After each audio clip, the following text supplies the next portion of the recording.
ನಮಸ್ಕಾರ ವೀಕ್ಷಕರೇ, ನೀವು ನೋಡ್ತಾ ಇದ್ದೀರಾ ನಿಮ್ಮ ಅಚ್ಚುಮೆಚ್ಚಿನ ಪ್ರೈಮ್ ಟಿವಿ. ಸೊ ಇವತ್ತಿನ ವಿಶೇಷ ಕಾರ್ಯಕ್ರಮದಲ್ಲಿ ನೀವೆಲ್ಲ ಕಾರ್ಯಕ್ರಮ ನೋಡ್ತಾ ಇದ್ದೀರಾ, ಯಾವತ್ತು ನಮಗೆ ಸಪೋರ್ಟ್ ಮಾಡ್ತಾ ಇರ್ತೀರಾ.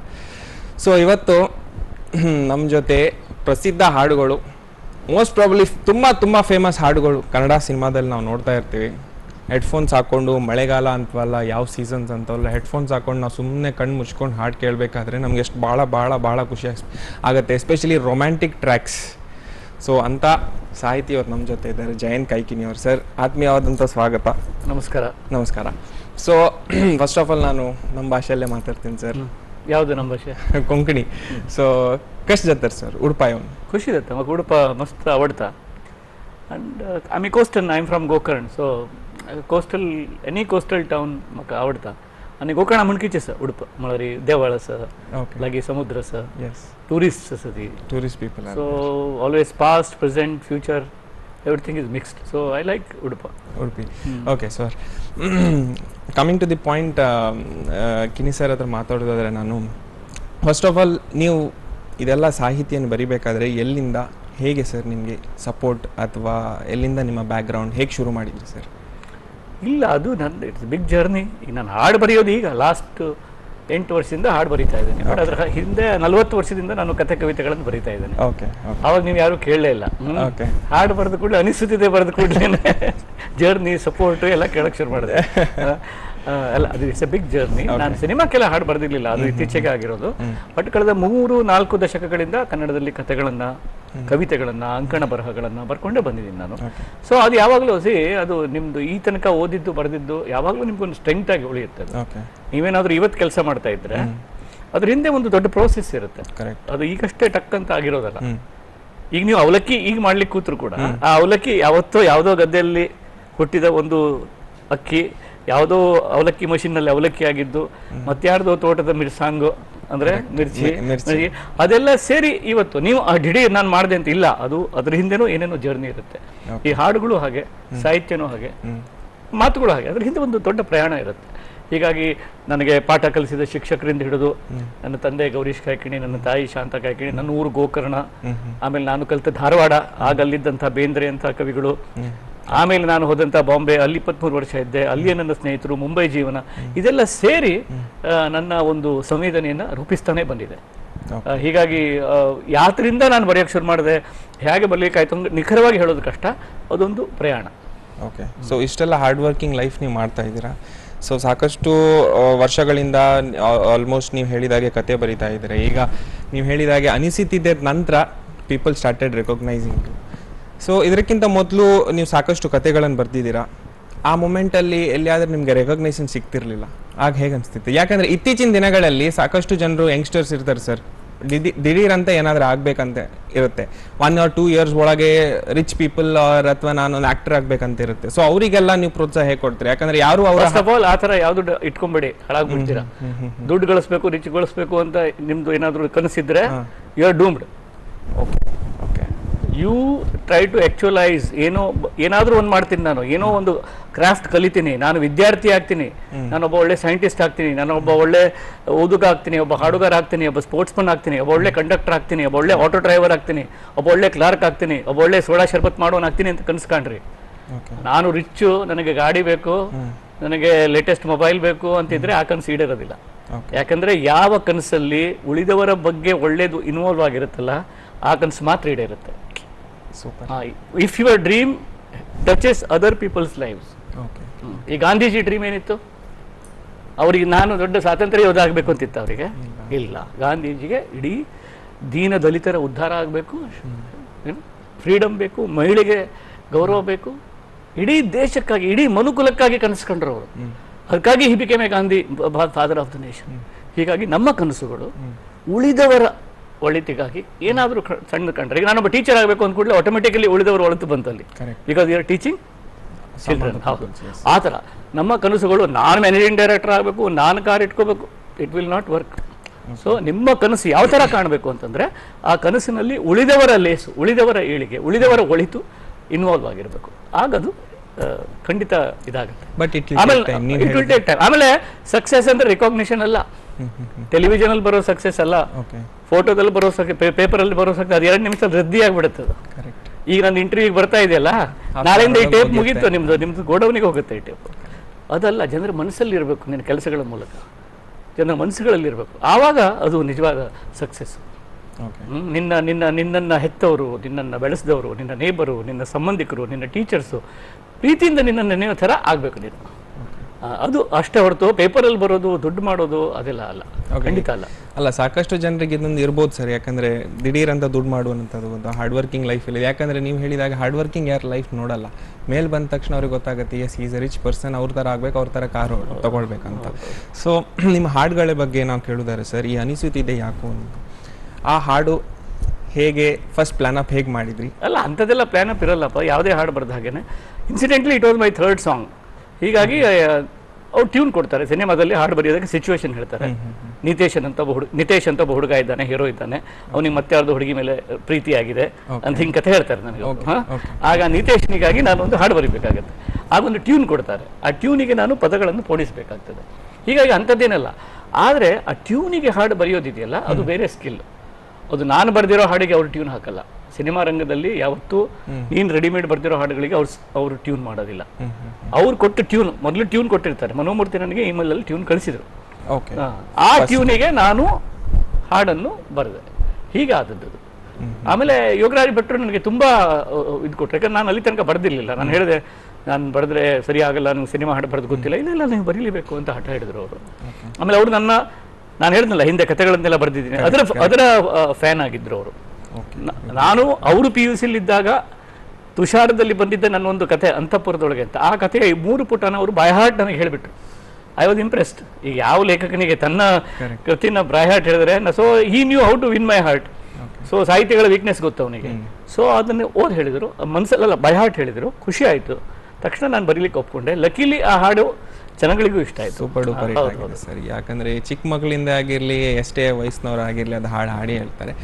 ಅದು ಬಿಟ್ಟು ಈ ಹಾಡ್ ನಂತರ ನಿಮ್ಮದೊಂದು ಅಭಿಮಾನಿಗಳ ಸಂಘ ಜಾಸ್ತಿ ಆಯ್ತು ಸರ್. ಅವರಿಂದ ಏನಾದ್ರೆ ಪ್ರಾಬ್ಲಮ್ಸ್ ಆಗಿರುವಂತದ ಅಥವಾ ಅವರಿಂದ ಸಪೋರ್ಟ್ ಜಾಸ್ತಿ ಆಗಿರುವಂತದ? ಯಾಕಂದ್ರೆ ಈಗಷ್ಟೇ ಕಾರ್ಯಕ್ರಮ ಶುರು ಆಗೋದಕ್ಕಿಂತ ಮೊದಲು ನೀವು ನಮ್ಗೊಂದು ಘಟನೆ ಹೇಳಿದ್ರಿ, ಅದು ಯಾಕಂದ್ರೆ ಅದು ಕೇಳ್ಬೇಕಿದ್ರೆ ಬಹಳ ಅಂದ್ರೆ ಒಂಥರ ನಮಗೂ ಭಯ ಆಗತ್ತೆ. ಈ ತರನು ಇರುತ್ತಾ ಲೈಫಲ್ಲಿ? ಈ ತರನು ಒಂದು ಸಕ್ಸಸ್ ಆದ್ಮೇಲೆ ಈ ತರನು ಇರುತ್ತಾ? ಅದು ಸಕ್ಸಸ್ ಅಂತಲ್ಲ, ಅದು ಇಟ್ಸ್ ನಾಟ್ ನಿಮ್ಮ ಜನರೇಷನ್ ಅಲ್ಲಿ ನೀವು ಸಕ್ಸಸ್ ಶಬ್ದನ ರಾಂಗ್ ಜಾಗದಲ್ಲಿ ಯೂಸ್ ಮಾಡ್ತಾರೆ. ಸಕ್ಸಸ್ ಅಲ್ವಾ ಅಲ್ಲ, ಅದು ಒಂದು ಪ್ರಾಡಕ್ಟ್, ಅದು ಅಷ್ಟೇ. ನಾನು ಬರೆದಿರೋ ಒಂದು ಹಾಡು ತುಂಬಾ ಜನಕ್ಕೆ ಇಷ್ಟ ಆಗಿದೆ, ಅವರಿಗೆ ಬೇರೆ ಬೇರೆ ರೀತಿಯಲ್ಲಿ ಇಷ್ಟ ಆಗಿರುತ್ತೆ ಅದು. ಅಂದ್ರೆ ಅದು ಸಿನಿಮಾದಲ್ಲಿ ಏನೋ ಇರಬಹುದು, ಬಟ್ ಅಲ್ಲಿ ಒಬ್ಬನ ಎಲ್ಲೋ ಕೇಳ್ತಾ ಇರುವಾಗ ಅವನಿಗೆ ಇಷ್ಟ ಆಗುತ್ತೆ. ಸೊ ಆ ಥರ ಇಷ್ಟ ಆದವರಿಗೆ, ಈಗ ನಾವು ಹಾಗೆ ನಮಗೆ ರಫಿ ಹಾಡುಗಳು, ಎಸ್ ಜಾನಕಿ ಹಾಡುಗಳು, PB ಶ್ರೀನಿವಾಸ್ ಹಾಡುಗಳು ಬಹಳ ಇಷ್ಟ. ಯಾಕಂದ್ರೆ ಅವು ನಮ್ಮನ್ನ ತುಂಬಾ ಕಷ್ಟದ ಸಮಯದಲ್ಲಿ ನಮ್ಮ ಜೊತೆಗಿರ್ತಾವೆ. ಸಿನಿಮಾ ಬರುತ್ತೆ ಹೋಗುತ್ತೆ, ಆದರೆ ಹಾಡುಗಳು ಭಾರತ ದೇಶದಲ್ಲಿ ಮಧ್ಯಮ ವರ್ಗ ಮತ್ತು ಕೆಳ ಮಧ್ಯಮ ವರ್ಗದ ಭಾವಕೋಶದ ಒಂದು ಅವಿಭಾಜ್ಯ ಅಂಗ. ನಾವು ಮಕ್ಕಳಿಗೆ ಮಲಗಿಸುವಾಗ್ಲೂ ನಾವು ಸಿನಿಮಾ ಹಾಡೇ ಹಾಡ್ತೇವೆ, ಯಾಕಂದ್ರೆ ಹಿಂದಿನ ಕಾಲದವ್ರ ಥರ ನಮಗೆ ಜೋಗಳ ಹಾಡು ಬರಲ್ಲ. ಸೊ ಆ ಥರ ಸಿನಿಮಾ ಹಾಡುಗಳು ನಮ್ಮ ಜೀವನದ ಒಂದು ಕೆಲಸ ಮಾಡಬೇಕಾದ್ರೂ ಗುಣಗ್ತಿರ್ತೀವಿ. ನಾವು ಸಂಗೀತ ಕಚೇರಿ ಕೊಡ್ತಿರ್ಲಿಕ್ಕಿಲ್ಲ, ಆದರೆ ಸ್ನಾನ ಮಾಡಬೇಕಾದ್ರೂ ಗುಣಗ್ತೀವಿ. ಸೊ ಸಿನಿಮಾ ಹಾಡುಗಳು ನಮ್ಮ ನಿತ್ಯ ಜೀವನದ ಸೊಲ್ಲುಗಳಾಗಿರ್ತವೆ. ಹೀಗಾಗಿ ನಾವು ನಮ್ಗೆ ಗೊತ್ತಿಲ್ಲದೇನೆ ನಾನು ಬರೆದಿರೋ ಒಂದು 8 ಸಾಲು ಯಾರಿಗೂ ತುಂಬ ಇಷ್ಟ ಆಗಿಬಿಟ್ಟಿರುತ್ತೆ. ಹೀಗಾಗಿ ಅವನಿಗೆ ನನಗೆ ಅವ್ನು ಋಣಿಯಾಗಿರ್ತಾನೆ. ಹೀಗಾಗಿ ನಂಗೆ ತುಂಬ ಅದು ಭಾಳ ಹಂಬ್ಲಿಂಗ್. ಅದು ಅಭಿಮಾನಿಗಳು ಸಿಕ್ಕಿ ನನ್ನನ್ನು ಮಾತಾಡ್ಸೋದು. ಆಮೇಲೆ ಕೆಲವು ಸಲ ಅಂತೂ ಅಭಿಮಾನಿಗಳು ಎಷ್ಟು ಅಂದರೆ, ಮೊನ್ನೆ ಒಬ್ಬನು ಸಿಕ್ಕಿದ್ದ ಹೋದ ವರ್ಷ ಮೈಸೂರಿಂದ ಬರುವಾಗ.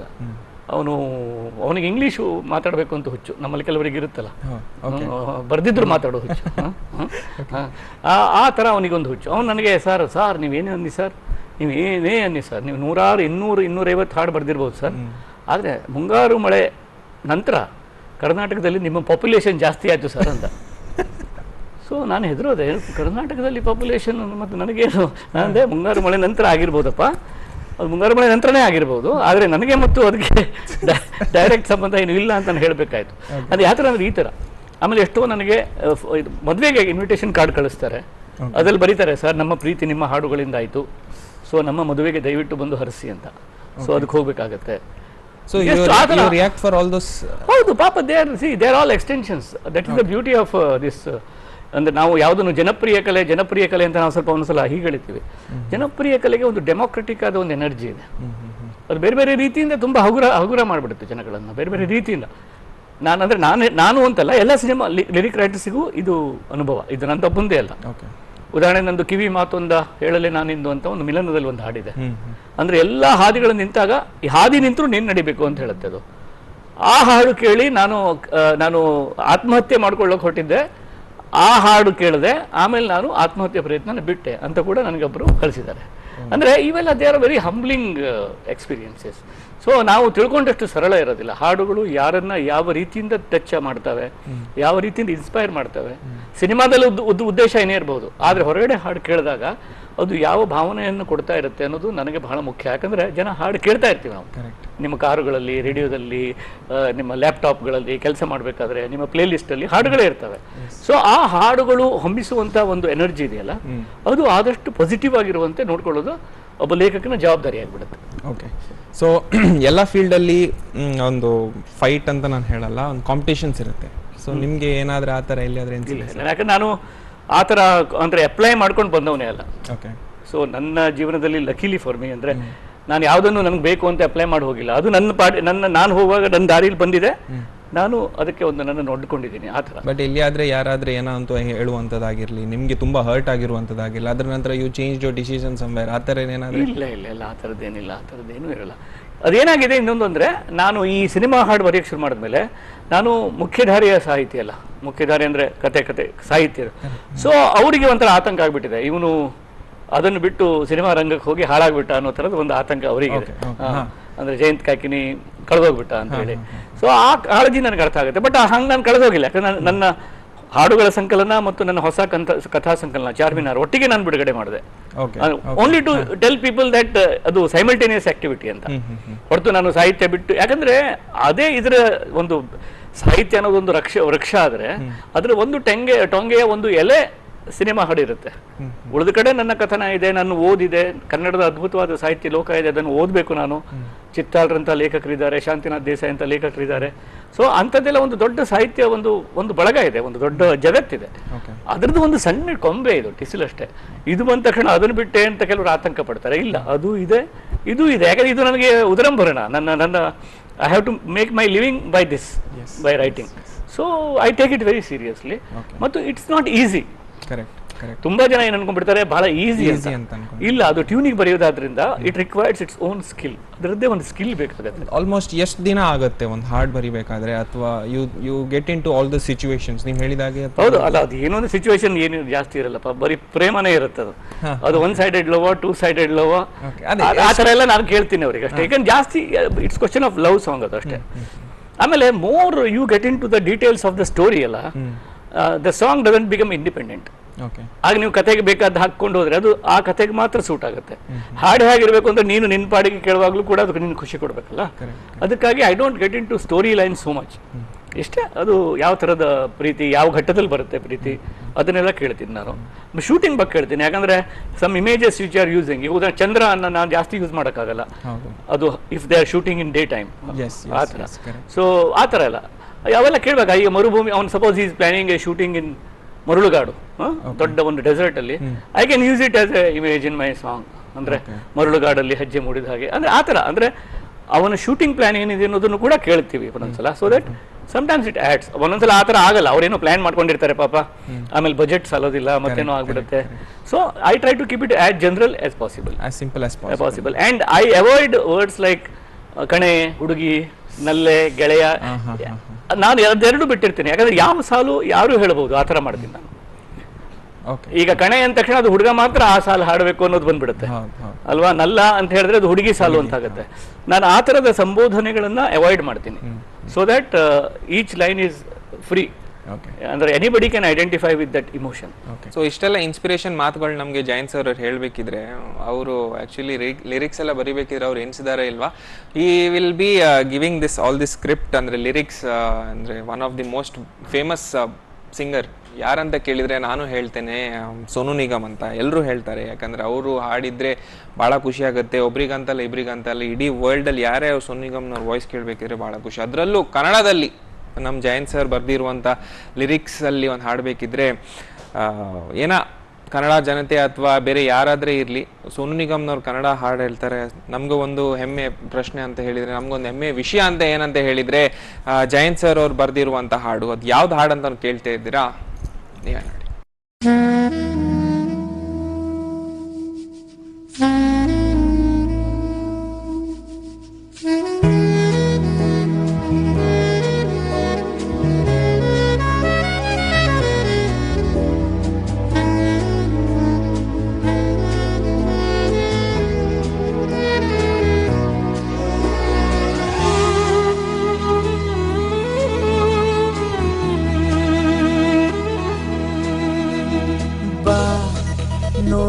ಗೆಳತಿ ನವಿಲುಗರಿಯು ಮರಿ ಹಾಕಿದೆ ಬಾ.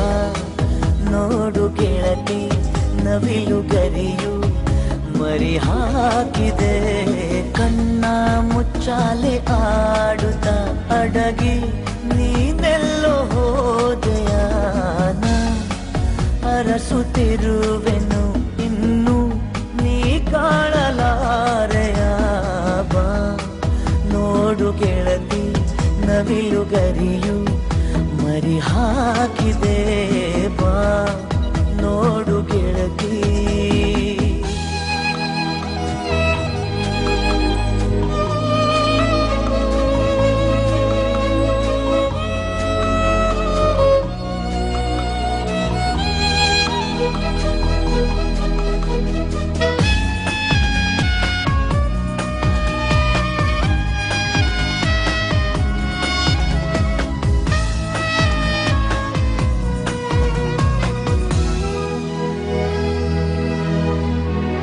ನಾನು ನೀನು ಸೇರಿ ತಿಂದ ಬೋರೆ ಹಣ್ಣು ಎಲ್ಲಿದೆ. ಕದ್ದು ಹಂಚಿಕೊಂಡ ಸ್ವಾದ ಹಾಗೆನ್ನು ಎಲ್ಲಿದೆ. ಲಂಗದಲ್ಲಿ ಹೆಕ್ಕಿ ತಂದ ಪಾರಿಜಾತ ಚೆಲ್ಲಿದೆ.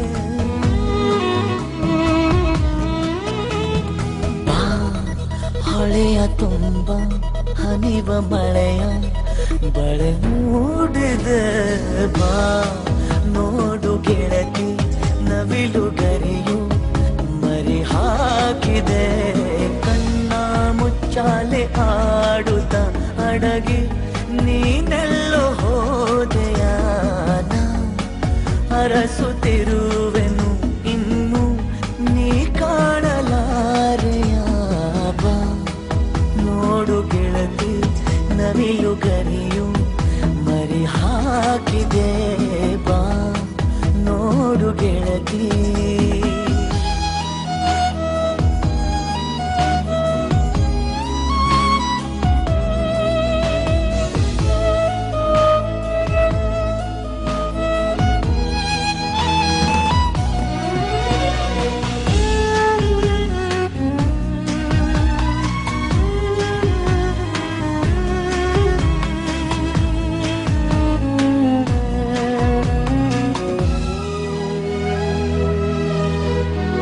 ನಾನು ನೀನು ಸೇರಿ ಕಂಡ ತೇರುವಲ್ಲೇ ನಿಂತಿದೆ.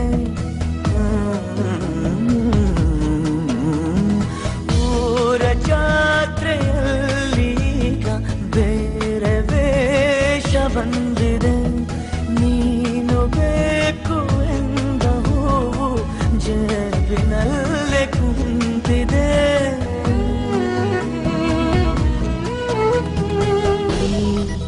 ಅಲೆವ ಮನಕ್ಕೆ ನಿನ್ನ ನೆನಪು ಅತಿಯಾಗಿದೆ ಬಾ. ನೋಡು ಗೆಳತಿ ನವಿಲುಗರಿಯು ಮರಿ ಹಾಕಿದೆ. ಕಣ್ಣ ಮುಚ್ಚಾಲೆ ಆಡುತ್ತ ಅಡಗಿ ನೀನೆಲ್ಲೋ ಹೋದೆಯಾನ.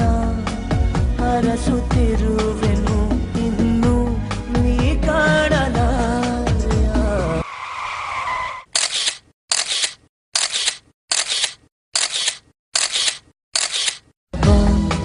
ನೋಡು ಗೆಳತಿ ನವಿಲುಗರಿಯು ಮರಿ ಹಾಕಿದೆ ಬಾ.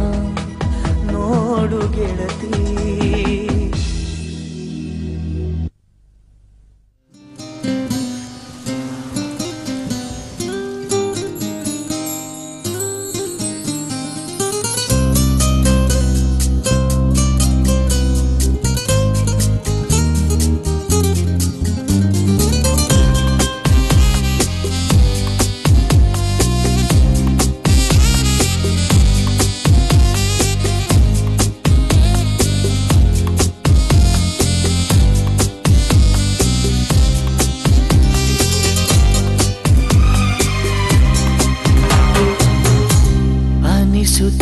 ಯಾಕೋ ಎಂದು ನೀನೇನೆ ನನ್ನ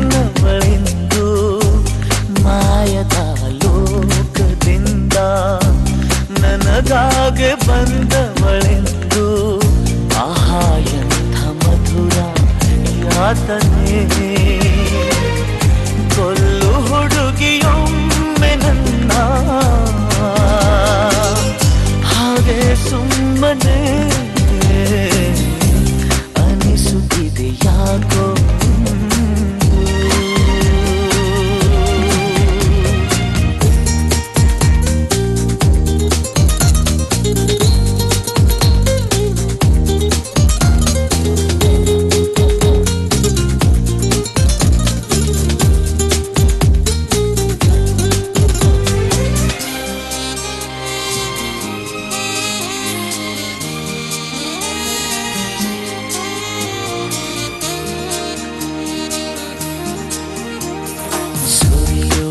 ಸೋನೆಯೋ ಸೂಸಿದೆ ನಿನ್ನದೆ ಪರಿಮಳ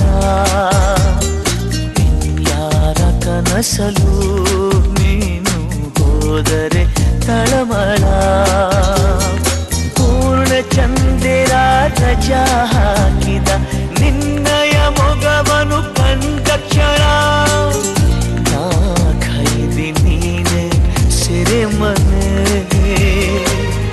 ತಪ್ಪಿ ನನ್ನ ಅಪ್ಪಿಕೊಮ್ಮೆ ಹಾಗೆ ಸುಮ್ಮನೆ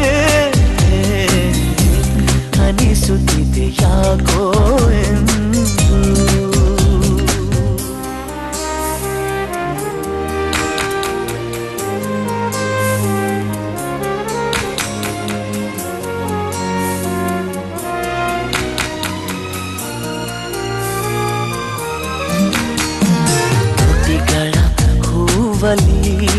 ಆಡದ ಮಾತಿನ ಸಿಹಿದೆ ಮನಸ್ಸಿನ ಪುಟದಲ್ಲಿ ಕೇವಲ ನಿನ್ನದೆ ಸಹಿದೆ ಹಣೆಯಲ್ಲಿ ಬರೆಯದ ನಿನ್ನ ಹೆಸರ ಹೃದಯದಿ ನಾನೇ ಕೊರೆತಿರುವೆ ನಿನಗುಂಟೆ ಇದರ ಕಲ್ಪನೆ ನನ್ನ ಹೆಸರ ಕೂಗೆ ಒಮ್ಮೆ ಹಾಗೆ ಸುಮ್ಮನೆ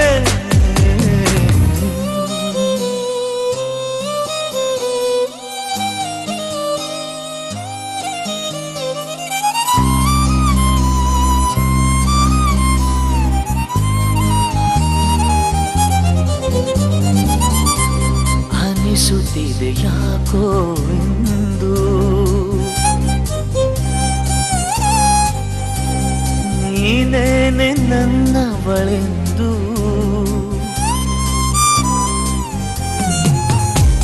ಮಾಯದ ಲೋಕದಿಂದ ನನಗಾಗೆ ಬಂದವಳೆಂದು ಆಹಾ ಎಂಥ ಮಧುರ ಯಾತನೆ ಕೊಲ್ಲು ಹುಡುಗಿ ಒಮ್ಮೆ ನನ್ನ ಹಾಗೆ ಸುಮ್ಮನೆ ಅನಿಸುತ್ತಿದೆ ಯಾಕೋ ಎಂದು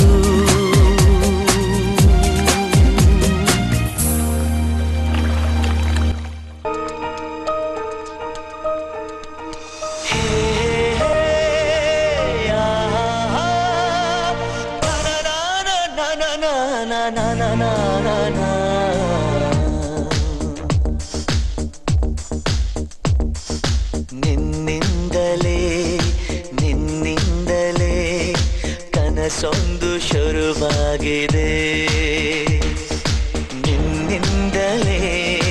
ನಿನ್ನಿಂದಲೇ ಮನಸ್ಸಿಂದು ಕುಣಿದಾಡಿದೆ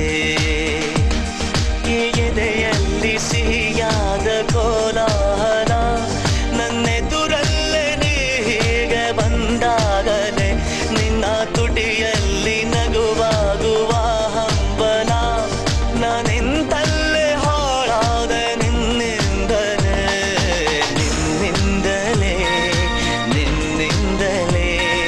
ಕನಸೊಂದು ಶುರುವಾಗಿದೆ ನಿನ್ನಿಂದಲೇ ಮನಸ್ಸಿಂದು ಕುಣಿದಾಡಿದೆ ಆ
ಶುರುವಾಗಿದೆ.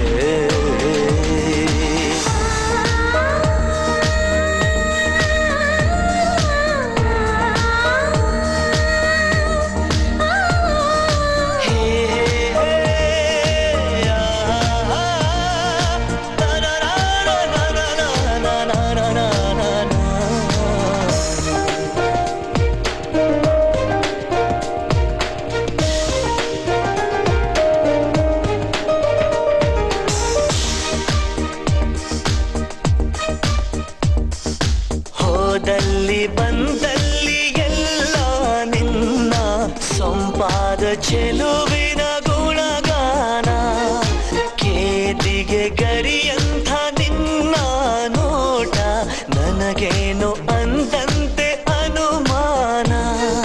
ನಿನ್ನಿಂದಲೇ ಸದ್ದಿಲ್ಲದೆ ಮುದ್ದಾದ ಕರೆ ಬಂದಿದೆ,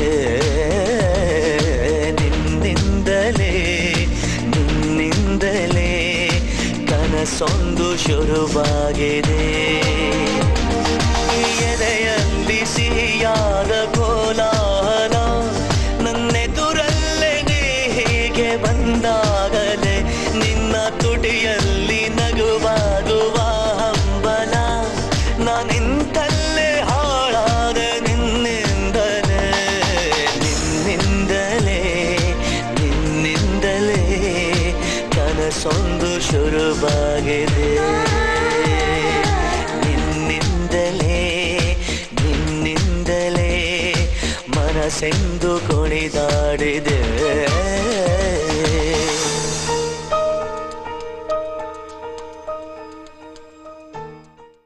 ಸೊ ವಿಶೇಷ ಕಾರ್ಯಕ್ರಮದಿಂದ ತಗೊಳ್ಳೋ ಚಿಕ್ಕ ಬ್ರೇಕ್ನ ನಂತರ ಮತ್ತೊಮ್ಮೆ ಕಾರ್ಯಕ್ರಮ ಮುಂದುವರಿತದೆ.